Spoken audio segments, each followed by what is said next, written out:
오늘 말씀은 마태복음 28장 1절에서 10절 신약 34쪽입니다.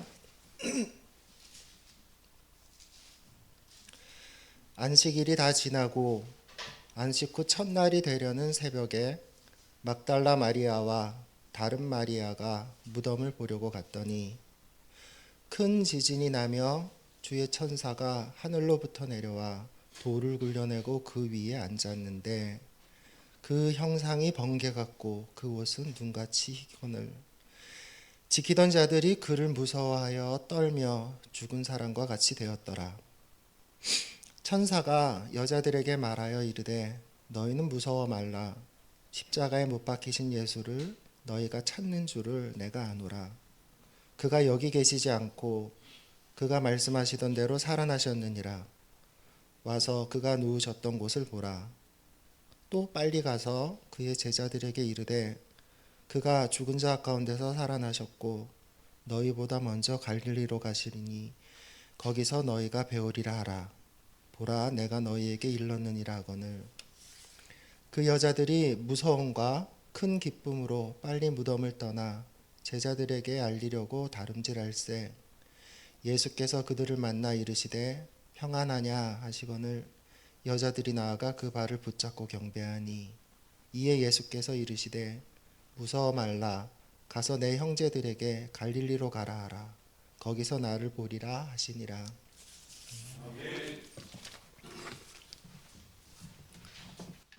허영진 전도사님께서 하나님의 응답이라는 제목으로 하나님의 말씀을 전하시겠습니다. 성경은 우리가 믿을 수 없는 이야기들로 가득합니다. 과학적 또 논리적 경험적인 사고에 익숙한 우리 현대인들에게 성경은 어쩌면 불편한 책입니다. 오늘 예수께서 부활하신 이야기도 믿기 어려운 이야기 가운데 하나입니다. 오늘 우리는 예수의 부활을 믿을 수 있을까요? 우리가 법정에서 진실을 다투고자 한다면 중요하게 생각하는 점이 하나 있습니다. 바로 증인들의 증언이죠. 증인들의 증언이 일관성 있으며 서로 모순되지 않고 또 일치하는가 하는 점은 사실관계를 확정하는데 매우 중요한 요소로 작용합니다. 우리는 판사가 되어서 4명의 증인이 기록을 볼 수 있습니다. 마태, 마가, 누가, 요한 이들이 기록한 복음서가 그 증언의 기록들입니다. 그런데 복음서의 증언으로 부활 이야기의 진실 여부를 가리는 데는 좀 문제가 있습니다. 4명의 증인들의 증언이 서로 일치하지 않는다는 것입니다. 증인의 증언은 우선 기초적인 사실관계가 일치해야 되는데 이 4복음서의 기록은 제각각이거든요. 사복음서의 증언은 예수의 사망 당시부터 서로 어긋나고 있습니다. 물론 그 전의 내용들도 상당 부분 서로 틀린 기록들이 많이 있죠. 예수의 사망을 목격한 목격자가 복음서마다 다 달라요. 그리고 안식 후 첫날에 무덤을 방문한 사람이 누구인지, 방문한 횟수는 1번인지 2번인지, 또 방문한 목적, 왜 갔는가, 무덤에 왜 갔는가, 또 누가 맨 처음 무덤을 발견했는가, 또 언제 어떻게 바위가 굴려졌는가, 많은 부분에서 증언들이 엇갈리고 있습니다. 만약 우리가 오늘날의 다른 사건에서 4명의 증인 간의 기초적인 이런 사실관계가 서로 일치하지 않는다면 우리는 틀림없이 그러한 증언들은 신뢰할 수 없다라고 생각할 겁니다. 오늘날 법정 다툼에서 이기고자 하는 사람들은 별로 좋지 않은 방법임에도 불구하고 현실적으로는 그렇게 이루어지고 있거든요. 미리 자기들끼리 입을 맞추죠. 미리 자기들끼리 입을 맞추고 나는 이렇게 말할 테니 너는 이렇게 말해라. 이렇게 서로 모순되는 점이 없도록 철저하게 준비를 해갖고 나오죠. 따라서 우리는 추측해 볼 수 있어요. 마태, 마가, 누가, 요한 이 4명의 증인들이 우리에게 무엇을 증명하고자 했다면, 증명하는 것이 목적이었다면 서로 엇갈리지 않도록 철저하게 준비를 해야 했다는 것입니다. 그러나 이 4복음서는 서로 모순되어 보이는, 서로 들어맞지 않는 기록들을 방치하고 있으며 이제 오늘날에서는 이것을 수정하는 것이 불가능한 지경에 이르렀죠. 왜 초대교회 사람들은 마태의 기록과 마가의 기록이 다른 것을 전혀 문제 삼지 않았을까요? 또 누가와 요한의 기록 중 다 서로 다른 점이 많은데도 불구하고 왜 문제 삼지 않았을까? 그때 잘못 기록된 점을 수정했더라면 오늘날 우리가 느꼈을 그런 불편한 점들을 다소 줄일 수 있었을 텐데 말입니다. 우리가 그들은 왜 서로 간의 증언을 일치되게 하려는 노력을 하지 않았을까? 이런 고민을 하게 되죠. 그래서 이런 고민을 하다 보면 하나의 결론에 이르게 됩니다. 그들이 밝히고자 하는 것들은 이런 정확한 사실관계가 아니었구나라는 거죠. 정확한 사실관계가 아니었기 때문에 이것을 수정할 필요를 못 느꼈겠죠. 그들이 예수의 부활 이야기를 통해 말하고 싶었던 것은 예수의 죽음을 목격한 증인이 누구누구였는지, 안식 후 첫날에 무덤에 간 사람이 누구였는지, 무덤에서 만난 천사가 하나였는지 둘이었는지, 이게 중요한 게 아니었다는 겁니다. 어떤 사건에 대한 1.1에게 오차도 없이 정확한 진술이 필요한 것은 사건의 진위에 대해 의심하는 사람에게 설명하는 경우입니다. 이를테면 법정에서의 진술이 그렇죠. 법정에서 진술은 서로 모순되면 안 되죠. 정확히 일치하게 딱 짜맞춰서 가야죠. 그러나 이미 어떤 사건에 대해 잘 알고 있고 또 믿고 있는 사람에게 말할 때는 정확한 사실관계가 아니라 그 사건이 의미하는 바가 뭔가, 이 이야기를 통해서 우리가 뭘 전달하고 싶어 하는가 하는 좀 더 내밀한 영역에 대해서 얘기할 필요가 있지요. 사복음서 중 가장 먼저 기록된 것이 마가복음입니다. 마태나 누가는 마가복음의 존재를 이미 알고 있었고, 마가복음이 저렇게 있어 라는 것을 이미 알고 있었고, 그 내용을 잘 알고 있었죠. 그리고 상당 부분 자기들이 복음서를 기록하면서 마가복음을 참고했다라는 것은 잘 알려진 내용입니다. 요한 역시 앞서 기록된 복음서의 존재들을 잘 알고 있었습니다. 그럼에도 저자들은 세밀한 부분에서 어긋나는 부분들을 수정하지 않았다는 점에서 그들의 저작 목적이 정확한 사실에 고증해 있지 않았다는 것을 증명할 수 있겠죠. 논리적으로 그게 증명되죠. 그들의 목적은 복음서를 통해서 하나님께서 무엇을 말씀하시는지, 그 의미는 무엇인지, 당시 신앙 공동체에 하시는 말씀과 또 앞으로 있을 교회와 또 우리에게 무엇을 말씀하시는가를 전달하는 것이 주 목적이었다라는 것을 추정할 수가 있습니다. 오늘 예수께서 부활하신 이야기를 통해서 우리는 하나님께서 예수에게 하신 응답의 말씀을 들을 수가 있습니다. 예수께서 십자가상에서 마지막으로 하신 말씀은 나의 하나님, 나의 하나님, 어찌하여 나를 버리셨나이까 하는 말씀이죠. 저는 성경을 읽을 때마다 한동안은 이 말씀에 걸렸어요. 아니, 왜 예수께서는 하나님이 당신을 버리셨다고 말씀하시지? 예수께서는 신이신데, 신성을 가지고 계신데 어떻게 이런 생각을 가질 수 있지? 굉장히 걸렸어요. 많이 걸렸죠. 저는 그렇게 생각하다 이런 이제 깨달음을 얻게 되었는데요. 저는 예수께서 완전한 인간으로 오셨기 때문에 십자가의 고통이 너무 크셨고, 인간이라면 당연히 느낄 수 있는 버림받은 느낌을 받으셨을 수 있겠구나 라는 생각으로 이 말씀을 이해하게 되었어요. 이 말씀을 이해하고 있었습니다. 그런데 오늘 28장은 이런 생각에서 한 걸음 더 나아가서 하나님께서는 그 십자가상에서 부르짖는 예수의 질문에 대해 응답을 하고 계신 겁니다. 응답을 하고 계시고 오늘 말씀으로 우리에게 그 응답을 보여주고 계십니다. 하나님께서는 어떻게 예수에게 응답하셨습니까? 다시 살리심으로 응답하셨습니다. 나의 하나님, 나의 하나님, 어찌하여 나를 버리셨나이까? 라고 이렇게 예수님 부르짖었지만 하나님은 다시 살려서 아니다, 안 버렸다. 내가 너를 버린 적이 없다라고 응답하고 계시는 것입니다. 우리에게는 하나님께서는 예수께 대하여 그렇게 응답해 주셨지만 또 우리에게는 복음서의 빈 무덤을 통해 그 응답을 보여주고 계십니다. 십자가에 달려서 완전히 죽었던 예수를 다시 살리시어 예수에 대한 또 내가 올릴 수 있는 그런 질문에 대한 응답을 미리 보여주고 계신 것입니다.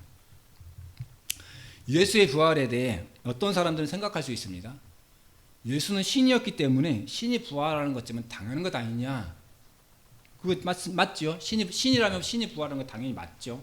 사람의 칼이나 사람의 어떤 조치에서 신이 죽는다는 건 말이 안 되죠. 그러나 만약 예수의 부활이 그 자신의 신성에 의한 것이었다면 십자가상에서 예수는 완벽한 연기를 한 것입니까? 예수께서 느끼셨을 고통, 부르짖음, 정말 뛰어난 연기를 한 것에 불과한 겁니까? 그러나 마태는 예수의 부활을 하나님에 의한 것으로 기록했어요. 오늘 본문 6절은 이렇게 기록하고 있습니다. 그가 여기 계시지 않고 그가 말씀하셨던 대로 살아나셨느니라, 이렇게 번역했는데 우리 한글 번역은 이 번역을 보면 마치 예수께서 스스로 살아나신 것처럼 오해할 수 있어요. 하지만 헬라 원문을 보면 그렇게 기록되지 않았거든요. 헬라 원문은 그가 일으키심을 받으셨다, 이렇게 수동태로 기록되었어요. 고린도전서 15장 15절도 우리가 하나님이 그리스도를 다시 살리셨다고 증언하였음이라, 이렇게 기록하고 있고요. 베드로전서 1장 21절도 그를 죽은 자 가운데서 살리시고 영광을 주신 하나님을 이렇게 기록하여 예수의 부활은 하나님에 의해 수동적으로 일어났다라는 취지로 기록하고 있습니다. 따라서 우리는 이러한 근거들에 의해 판단하면 예수께서는 모든 인간이 반드시 죽는 것처럼 예수께서도 역시 그렇게 죽으셨다라는 것을 알 수 있습니다. 따라서 인간으로 완전하게 죽으신 예수를 하나님께서 다시 살리셨다는 것은 예수의 부활을 우리의 구원과 부활로 소망할 수 있게 되었음을 말해줍니다. 오늘 마태복음에서 부활의 첫 증인이 된 사람은 막달라 마리아와 다른 마리아입니다. 다른 마리아라고 기록된 이 여인은 아마도 예수의 어머니인 마리아일 것으로 추측되고 있습니다. 이 두 여인은 27절부터 계속 언급돼요. 이 두 여인은 예수께서 죽으시던 그 현장을 지키셨던 그 여인 증인이고요. 또 예수께서 매장되시던 그 현장에 있었던 증인으로 언급되고 있습니다. 이제 28장에서 이 두 여인은 빈 무덤의 증인도 되고 있습니다. 안식 후 첫날 새벽에 이 두 여인은 무덤을 보려고 갔습니다. 그러나 두 여인은 무덤에서 전혀 뜻밖의 존재를 만나게 되죠. 천사가 무덤의 돌을 굴려내고 그 위에 앉아 있는 것입니다. 천사는 이 두 여인에게 말합니다. 너희는 너희가 십자가에 못 박히신 예수를 찾는 줄 내가 알고 있다. 그러나 그는 여기 계시지 않는다. 다시 살리심을 받았기 때문이다. 이 두 여인이 이 소식을 전하기 위해 두렵고 기쁜 마음으로 달려갈 때에 부활하신 예수님을 만납니다. 예수께서는 말씀하십니다. 무서워하지 말라. 가서 내 형제들에게 갈릴리로 가라 하라. 거기서 나를 보리라. 만약 이 이야기가 법정에서 다루어지는 것을 전제로 쓰여졌다면 마태는 심각한 잘못을 범하고 있죠. 유대인의 법정에서 여인들은 합법적인 증인의 자격이 없었기 때문입니다. 따라서 우리는 이날의 이야기를 논쟁의 여지 없이 증명하려는 목적으로 쓴 것이 아니다라는 것을 알 수 있죠. 만약 마태가 이 이야기를 신앙 공동체 외부의 사람들에게 증명하기 위한 목적으로 기록되었다면 그날의 증인은 여인이 아니라 남성들로 대체됐을 것입니다. 따라서 이 이야기는 신앙 공동체 내부의 사람들을 위해 기록되었고, 따라서 두 여인이 증인의 역할로 기록될 수 있었던 것으로 보입니다. 예수께서 부활하신 이야기는 마태복음 전체 28장의 분량 중에 맨 마지막 한 장만을 할애하고 있습니다. 또한 그 분량도 20절로 매우 비교적 짧은 절수이죠. 부활 이야기가 가지는 신학적인 중요성에 비추어 보면 그에 비하면 상당히 그 내용이 짧고 절제된 표현이라고 말할 수 있죠. 마태는 천사를 묘사할 때 큰 지진이 나며 주의 천사가 하늘로부터 내려와 돌을 굴려내고 그 위에 앉았는데 그 형상이 번개 같고 그 옷은 눈같이 희건을이라고 기록했어요. 이걸 보면 그 상황과 천사의 모습에 대해 상당히 생생하게 자세하게 기록하고 있죠. 그러나 우리가 마태복음을 보면, 마태복음에 부활하신 이 장면을 보면 부활하신 예수에 대해 전혀 묘사하고 있지 않아요. 그걸 볼 수 있죠. 다른 복음서의 저자들 역시 마태와 동일한 태도를 유지하고 있어요. 부활하신 예수께 대해서 극히 절제된 표현으로만 기록하고 있어요. 우리는 궁금하죠. 예수께서 부활하시는 그 순간 얼마나 크고 영광스러운 모습으로 오셨을까? 또 예수께서 부활하시는 그 순간, 무덤을 걸어 나오시는 그 순간 궁금하죠. 궁금한데 복음서는 절제된 표현으로 일관하고 있습니다. 왜 그럴까? 추측하건대 복음서 저자들은 부활하신 메시아를 말로써 묘사하는 잘못을 범하려고 하지 않았다라는 것이죠. 성경 전체에 보면 우리가 알 수 있는 게 있어요. 성경 전체를 보면 하나님의 외모를 묘사하지 않아요. 하나님을 다만 영광으로 묘사하죠. 영광으로만 묘사하지 하나님의 외모를 묘사하지 않습니다. 이런 것들은 부활하신 메시아에 대한 경외심을 그분을 말로 묘사해서 단순화해버리는, 말로 묘사했을 때 우리가 가지게 될 그러한 단순함이 있잖아요. 그런 잘못을 범하지 않으려는 그런 노력이었다라고 생각됩니다. 또 한편으로는 어쩌면 복음서 저자들은 부활을 설명할 수 없었기 때문인지도 모릅니다. 설명할 수 없는 경외심에 가득 찬 사건에 대하여 우리가 그런 큰 사건에 임박하게 되면 절제하게 되죠. 나도 모르니까. 너무 거대한 사건이기 때문에 절제하게 되죠. 그런 사건에 대해서 절제된 표현으로 간략히 기술함으로써 나는 이것을 설명할 수 없었다라는 점을 우리에게 이 말하지 않은 행간을 통하여 전달하고 있는지도 모릅니다. 신앙 공동체 외의 사람들에게 부활 이야기는 하나의 신화에 불과합니다. 믿을 수 없기 때문입니다. 우리가 이 이야기를 믿는 것은 오로지 하나님을 믿기 때문입니다. 하나님을 믿기 때문에 부활을 믿습니다. 부활 이야기 하나만을 뚝 떼어놓고 본다면 우리도 다른 사람들처럼 이 이야기를 신화라고 얘기할 겁니다. 신화라는 이야기 속에는 믿을 수 없는 이야기, 꾸며낸 이야기, 뭐 그런 이야기들이 다 포함되어 있는 것이잖아요. 그러나 우리가 이 이야기를 신화라고 하지 않는 것은 하나님은 과학적이고 논리적이고 경험적인 것을 초월하시는 분이라는 것을 우리는 믿기 때문입니다. 만약 우리가 하나님에 대해서 과학적으로 증명되지 않았기 때문에 하나님을 믿을 수 없다라고 한다면 이건 논리적으로 모순이 발생해요. 왜냐하면 하나님은 또 신앙은 과학보다 넓은 범위이기 때문에 넓은 범주이기 때문에 신앙의 모든 것을 과학으로 입증할 수 없기 때문입니다. 과학으로 입증할 수 있는 부분도 있지만 입증이 안 되는 부분도 있거든요. 그걸 바로 신앙이라 하죠. 우리가 하나님을 믿는 것은 정말로 믿음이에요. 믿음이기 때문에 우리가 하나님을 믿음으로 부활의 이야기를 믿을 수가 있어요. 이게 다소 이런 말씀을 드리면서 좀 억지처럼 느껴지기도 합니다. 다소 억지처럼 보이더라도 그걸 어떻게 설명할 수가 없어요. 그냥 이렇게 알고 넘어가야죠. 예수께서는 십자가에서 나의 하나님 어찌하여 나를 버리셨나이까 라고 절규하셨습니다. 예수의 이 말씀에 대한 해석은 긍정적으로 완곡하게 해석하는 방법과 그냥 있는 그대로 이 말씀 그대로 해석하는 그 두 가지 상반된 해석 방법이 존재해요. 제가 좀 더 가깝게 믿는 방법은 저는 실제로 예수께서 하나님께 버림받으신 느낌을 받으셨다라는 해석을 더 좀 합당하다고 보는데요. 이러한 해석이 예수께서 부활하신 그 의미와 또 인류 구원사의 깊이를 더해준다라고 생각하기 때문입니다. 오늘 하나님께서는 죽은 예수를 다시 살리심으로 깊은 절망에 빠졌던 예수에게 응답하셨습니다. 그러나 사실 하나님께서 예수에게 하신 응답은 우리에게 더욱 의미가 있습니다. 왜냐하면 하나님의 예수에 대한 응답의 궁극적인 수혜자는 결국은 우리이기 때문입니다. 오늘 부활 이야기를 통해서 하나님께서는 우리에게 무엇을 말씀하십니까?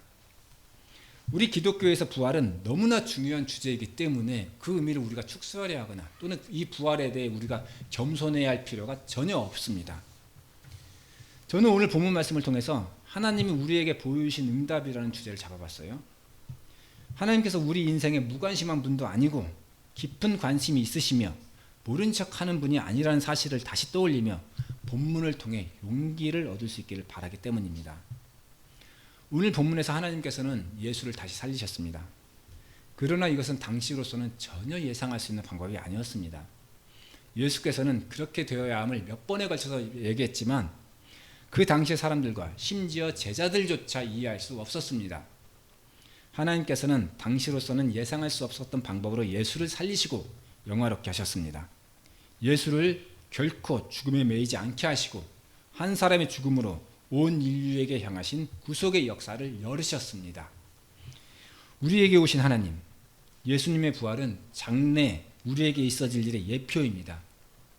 하나님께서 우리에게 주신 약속을 믿으며 그 약속을 통해 믿음을 지켜가는 우리 인생 되시길 바랍니다. 함께 기도하겠습니다. 하나님 아버지, 저희 한 명 한 명을 기억하시어 교회로 모이게 해주시고 예수님의 부활로 저희에게도 구원의 소망을 가질 수 있게 해주시니 감사드립니다. 아버지, 우리가 얻은 구원과 부활의 소망은 예수님의 고난으로 말미암은 것입니다. 우리가 이웃을 향하여 사회를 향하여 거저 얻은 구원과 부활을 전하여 우리를 향하신 하나님의 사랑을 전할 수 있게 하옵소서. 예수님의 빈 무덤을 목격한 두 여인과 같이 우리의 믿음도 두렵고 기쁨으로 늘 충만하게 하옵소서. 예수님의 이름으로 기도드렸습니다. 아멘.